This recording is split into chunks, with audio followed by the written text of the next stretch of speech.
not a gang, against one another. So then Panorama decided they wanted to do something because they'd seen a case in Manchester, in Warrington, about a young boy called Jordan Cunliffe. Now Jordan was, this was a very, very high profile case that the Sun, the newspaper, the Sun, decided it was going to champion this case. So every day in the Sun you had information about this case. Tell me how they got off their trial, I do not know. But Jordan was 15 years old at the time. So the victim's name was Gary Newlove. He believed these children had damaged a mini digger in his neighbour's garden. It wasn't his wife's, like reported in the press, it was his neighbour's garden. So he came out and challenged the children. Come on, you fuckers, I'm gonna fucking have it. He was drunk and he challenged the children, not the other way around. In the ensuing melee, and it was a melee, it wasn't a fight because the kids were like, he was doing karate chops on them. He fell and fell on one on his neck, fell on a boy's foot. They charged 5 boys with that murder, turned into a murder, even though he was riddled with cancer. He'd had a catheter in his neck where the fall happened. Because the Sun were championing it, the one thing they wanted to do was bring back the death penalty. So they were saying, 100% of you want this, bring back the death penalty. They had a petition in the Sun. I've been to the British Library and researched this to see what was going on culturally during this time. And that's what they wanted. They wanted the death penalty back. They had a petition in the Sun to say, bring back the death penalty. And they used this case of these children to try to do that. Now, Jordan Cunliffe did not only not touch Gary Newlove, he didn't see Gary Newlove. He was 15 years old. He had a condition called keratosis, I can't say it like that, which means he was technically blind. So we had a 15-year-old blind child who's been convicted of murder he didn't even see. So Panorama were focusing on him, but the judge put a gagging order on Jordan's eye condition, so they couldn't report the fact that he was blind. Interesting, ask yourselves why, but there it is. And so when Ken went to prison, because he was trained to be an offending officer, he was talking about knife crime in prison. So there was a film made by Shine, funny enough, Murdoch's daughter and Shine, about, and in that film he says, I don't know if I'm a con or if I'm not a con. So they used Kenneth, and they asked, and because I was supporting him and I had him in this Innocent project, they asked me to be part of that film, that Panorama. So that's when Janet and I met, because the producer said you two should talk to one another. And we did a United Against Injustice forum in Leeds in 2009. Panorama went out in 2009, and when I heard Jordan's story, or Jane's story, I thought, well, if we're looking up blind 15-year-olds, there's something fundamentally wrong. And back then, no one had heard of joint enterprise. Back then, it wasn't something you could say to someone, do you know what joint enterprise is? And they would know, because it wasn't. You'd get if you Googled it, you'd get a joint specialist in Australia. There wasn't anything wrong with it. So it was brought in very, very stealthily by the Labour government. At the same time, they brought in the IPPs. They deliberately thought, oh, because it was the same time they were talking about black on black crime, feral Britain, broken Britain. So they needed this kind of, it's a very old common law, joint enterprise. It goes back to We Believe dueling, where if 2 men decide they're going to shoot at each other and they're going to meet on a heath, they have the seconds who meet the night before to decide on the weaponry. So there's a common purpose there that everybody knows that someone's going to be seriously harmed or murdered. So they brought in a law to stop common purpose. It's also known as common purpose. So it wasn't really used over the years. Over the years, we used a felony murder rule.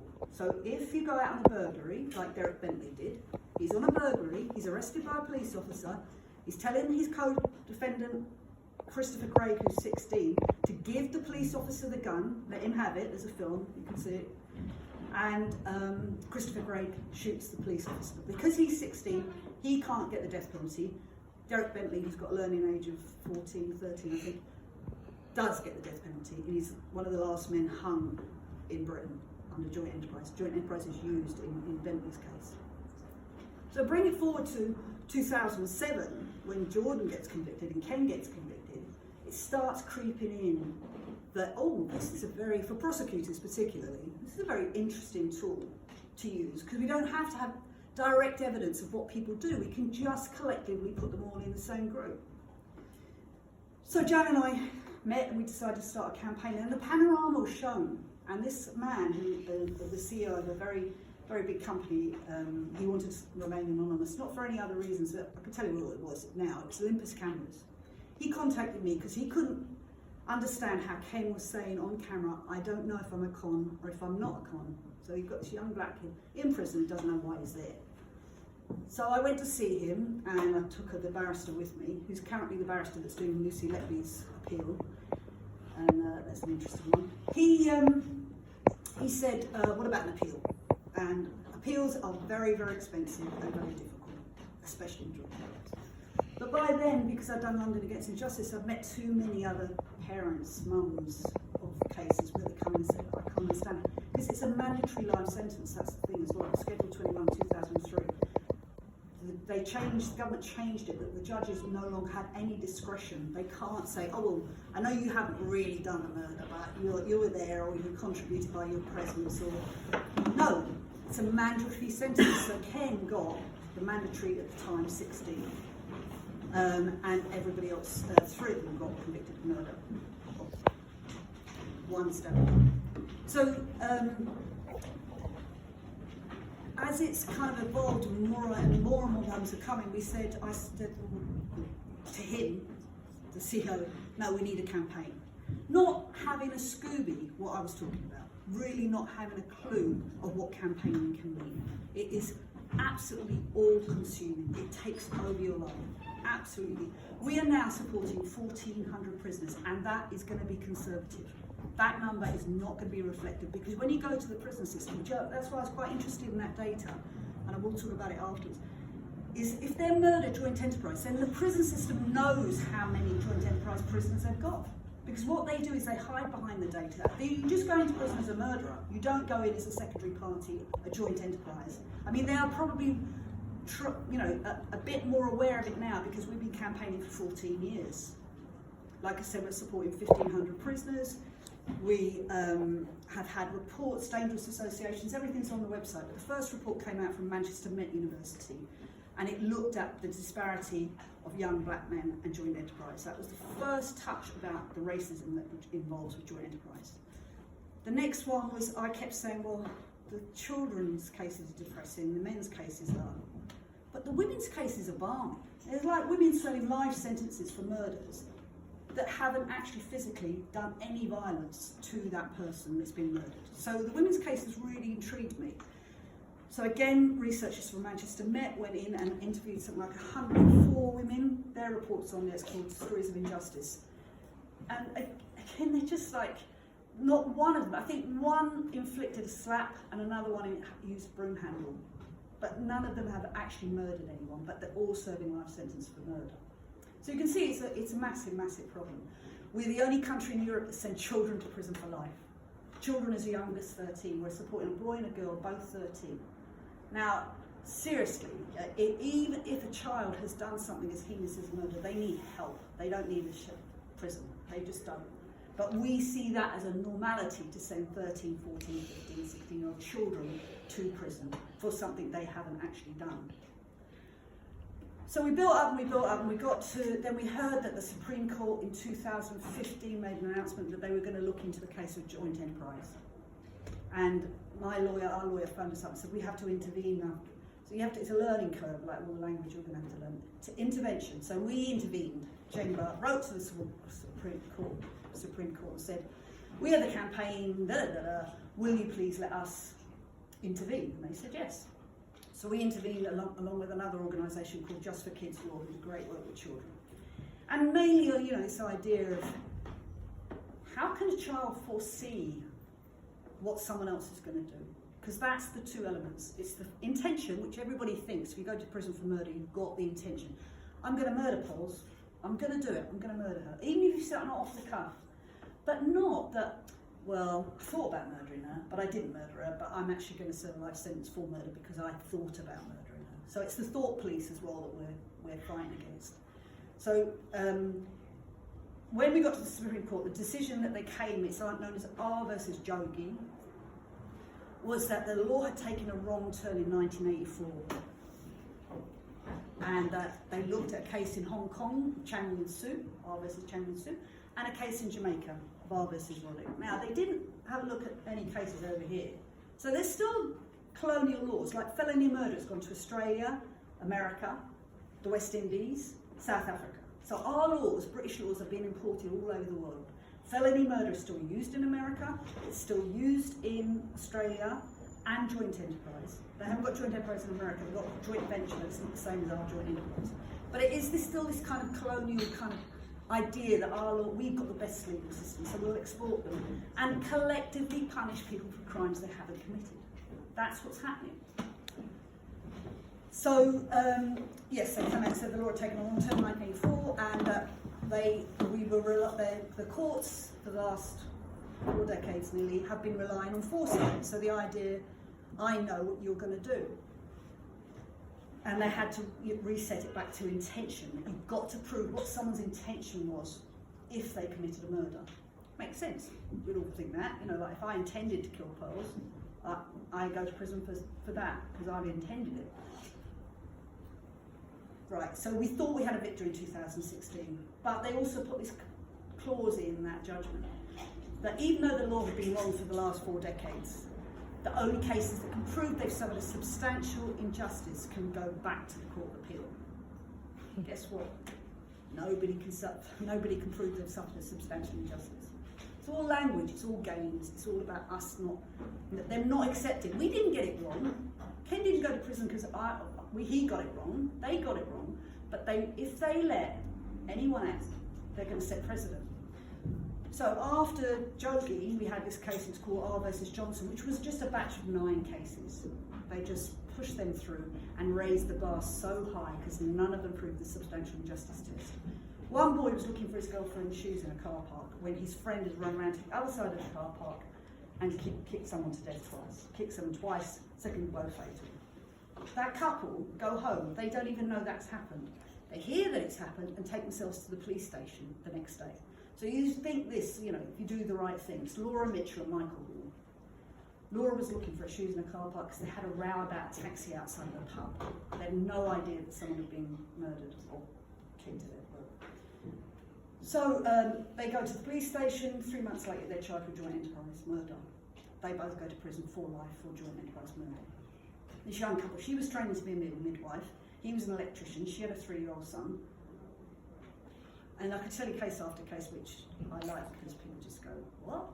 Because we don't believe we're living in that kind of society. And I know as criminology students, you want to believe that it's important we get our laws right, but this is so wrong.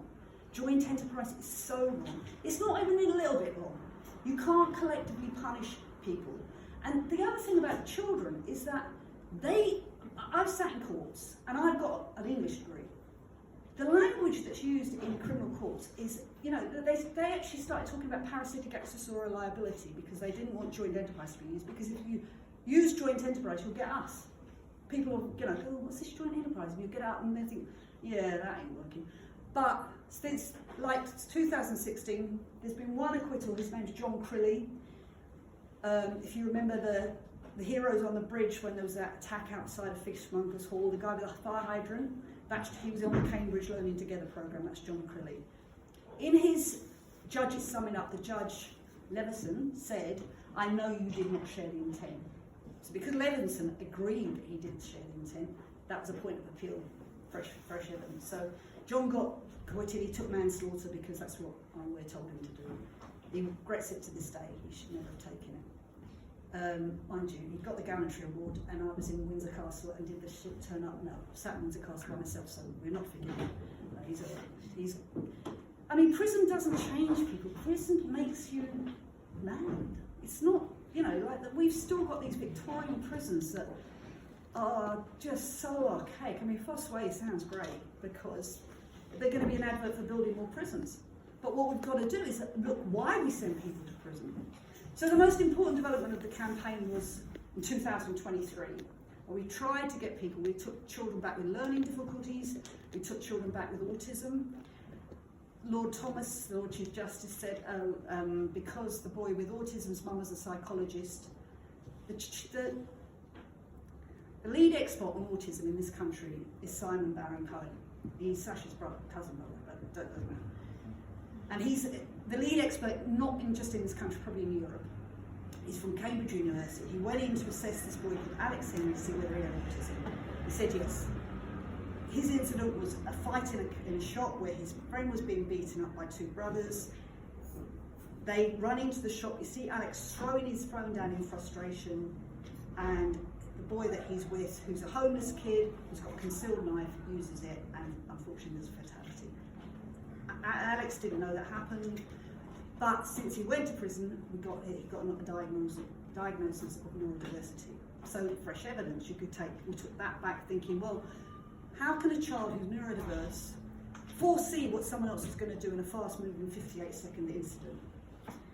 The Lord Chief Justice said that because his mum was a psychologist, she taught her son how to feign autism to pull wool over the eyes of the lead expert in the country. That's what we're up against with the legal establishment. That's what they are absolutely for. Because if they had allowed that boy through because of his autism, there's a lot of people in prison with autism. A lot. Undiagnosed autism as well. So it's a battle that is ongoing, but like I said, we got to 2023, and with Liberty, with the charity Liberty, we decided to sue the government, well, the MOJ, because our data shows, and when I talk about being grassroots, we didn't know what we were doing. I mean, we sent in a questionnaire to every prisoner. When we got a new family, we send a questionnaire in. But one of the things we were missing was ethnicity, because we weren't actually sure back then. But then we started to realise, actually, after the first report of dangerous associations, this was targeting young black men. And it is young black men. It's not necessarily black and Asian. It's moved, obviously, into that. But the main demographic. And because the MOJ were not recording ethnicity on their charging decisions, we said, you're breaking the Equalities Act. And we spent a year in litigation with the criminal CPS, saying you've got to record it, and they kept saying no, we don't. And Liberty were, and it was they were trying to get out of it, because data's key in everything. Everything you do, everything you study, you'll see data's key. Once you've got some data and you can prove no, actually. So they agreed from February 2023 to for 6 months they'd do a 6-month pilot scheme where they recorded ethnicity, gender, age, disability, and whether the gang nominal was used, because obviously joint enterprise is all about gangs, which is not friendship groups many times. It does involve some gangs, but not the ones that we're seeing. But so they agreed to do that in this 6-month pilot scheme, which they started in February and they finished it in September. When the report came out in September, it proved, and we were on a scrutiny panel, Jan and I, going to this CPS things where they were showing us cases. And we're just looking at it, and it was only in 6 cities, and it's so clearly that young, I'm talking about 14 to 18 black boys, were the demographic target of joint enterprise. So when that report came out, it said disproportionate. It's not disproportionate, it's racist, but it disproportionately affects a young black man is 16 times more likely to be found guilty of murder or manslaughter than his white counterpart. And that obviously made national news. So now the CPS have agreed to roll it out nationally. They stopped, by the way, in September. They decided to roll it out nationally from the following February. February. Why? You've got data that's showing this is really wrong. The 2 lead diversity women at the CPS are crying when they were giving us the data. Why? You worked for the CPS for over 60 years, because I kept saying to them, please tell me where this formation, this use of joint enterprise was brought in. Because it wasn't used back when I was growing up, and my parents are Irish, so I've been aware of discrimination for a long time, but it wasn't used then. It's definitely been somewhere in the sort of 2007, 2008, and now go to the Bailey. You all should take yourself down to the Old Bailey, and you should go to the Court of Appeal. Those 2 places are so awful. The Bailey will just go to any, you can see outside on the Bailey, it'll have the names of the defendants in a case. So if you see any multi-handed case, if you see 6 or 7 defendants, go in and listen to the evidence that's going to be put against them. And you will call, and I call them the Caspers. The kids that have got the least evidence, that they've got become, even if they're the youngest, they become the ringleader. They become the one that you're going to, oh, it's him, the friendly white ghost. So it's a real prosecution tool, and they know it, and that's one of the things we've been fighting about, not just the racism, but the idea that you could be charged and convicted for a murder which you haven't committed. And I mean, we've got women who are asleep in bed that are serving life sentences. We've got men who are asleep in bed that are serving. We've got a boy who wrote to us and said, "Will you please stop talking about secondary parties? I'm at a barbecue 20 miles away in a yellow t-shirt with lots of tracking, lots of other people that identified me there. I'm not at this thing. I'm not a secondary party. I'm not at this scene of this murder." But he's serving a life sentence for murder. I know it seems like you fight her, because I do this a lot, and I say it's science fiction. It does, you know, you go, that can't happen. That doesn't happen. Go away, have a look at our website, and have a look at, you know, the trajectory of where we come to, because we're right. That's the other thing. That's why you've got it on national soap operas are doing it in storylines, and you've got other things, but they're not really getting to the nub of it. If we don't stop joint enterprise in its current form, I don't have a problem with the bank robber scenario, but people don't rob banks anymore, because that's what any academic or any lawyer will tell you. Because I met with I won't give you a name, a C.I.C. in the House of Lords, who I really respected, and she said, "Oh no, we can't get rid of joint enterprise." I went, "Why?" I'm saying, we're not saying you can get rid of it. I'm saying the abuse of it's got to stop. He said, "Well, we need it for the bank robbers." Nobody robs banks anymore. You don't have a car pulling up outside a bank, 3 of them go in with guns, and the guy outside knows that someone could be seriously harmed or injured. We have fraud now. We don't need it for that. We don't need it for that.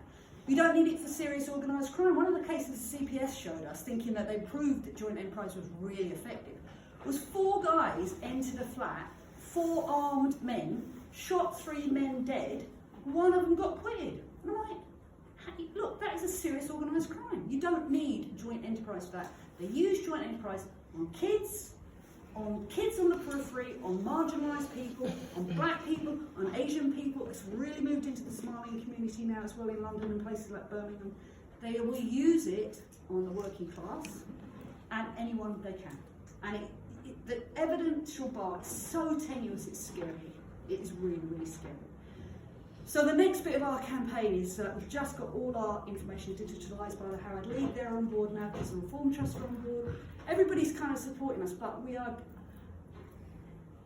all the time the Labour Party were in opposition. Yes, when we get into power, we will do something about it. We've got David Lammy on camera standing there when he was Shadow Justice saying, yes, we'll do something about joint enterprise. This has to stop.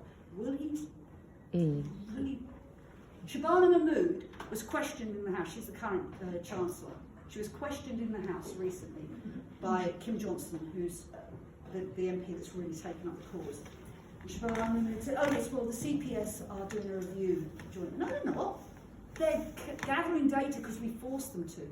They're not doing a review. The CPS will carry on using this because it's a tool in their arsenal that's far too powerful to not. So the only way we're going to stop it is by shaming them into stopping it, and we have to stop it. I've got grandchildren. It's fascism. I don't want to grow up in a country where you can go to prison for something you haven't done just because you happen to be there.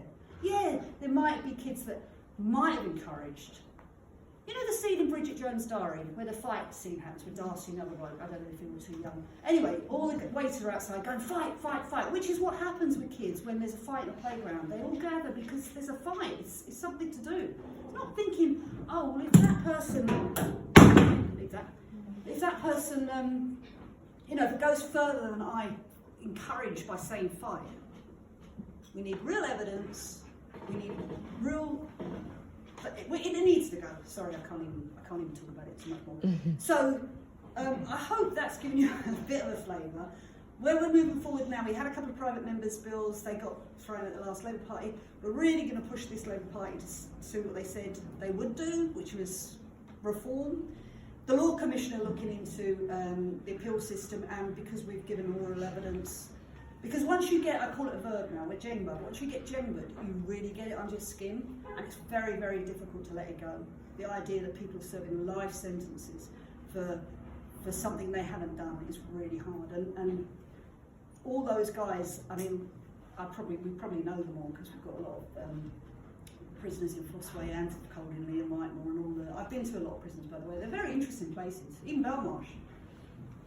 But the racism that is endemic within our criminal justice system, and you look in places like Belmarsh, and you look at places like, it's all black faces. It's all black faces. I was talking to Howard League, the chair of the Howard League, Andrea Kuma, last night, and she's quite depressed at the moment because Shabana Mahmood won't even meet her. she's the head of the Howard League, and she's a reformist, but not, you know, an activist reformist. So, you know, it's a massive campaign. We've really got to fight it all together. We've got a lot of support from MPs and Lords, but we really need to, all these new 360 MPs, Labour MPs, need to know about it. But whether they'll do anything about it is a different thing. But we're about to start a couple of podcasts, like the IPPs have done. We've got a film, someone's been filming us for the last 10 years. That's about to get aired soon, I think. Jimmy McGovern is our patron. He did a film called Common. The BBC iPlayer are putting that out now for the next 5 years. So the thing I think, you know, I don't know if you know Jimmy's work, but he did Time and he's done lots of stuff about prisons. He's a wonderful man. But when Common came out, it was 2014. I don't think people thought Jimmy was writing about a real thing. It's a brilliant film. It's really, really good. It's worth you looking at. But I don't think they realised actually he'd met a lot of our mums, he met a lot of our parents, and he thought, no, I'm going to do something about this. So that's us. That's JENGbA. Please get on board and help us.